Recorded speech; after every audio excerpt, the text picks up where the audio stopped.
The question is to factor the polynomial.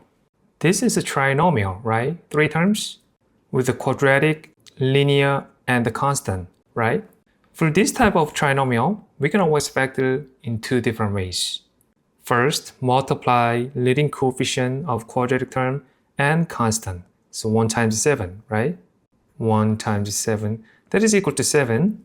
And we have to find 2 numbers such that their product is 7 and their sum is equal to -8. 7 can be written as 1 times 7 or -1 times -7, right? And we have to have these 2 numbers, right? Because -1 times -7 is a +7, and -1 plus -7 is equal to -8, right?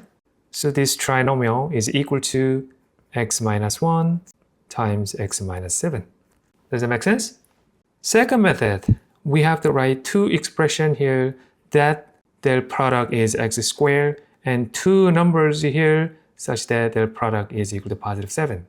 So we can write x here because x times x is equal to x squared, -1 and -7 here because -1 times -7 is +7, right? And we multiply this way. X times -7, that's a -7x. X times -1, that's a -x. And we have to make sure that sum of these 2 terms must be equal to this linear term, -8x, right? So sum of these 2 terms, -8x. And when we write our factors, x minus 1, x minus 1, x minus 7, x minus 7, right?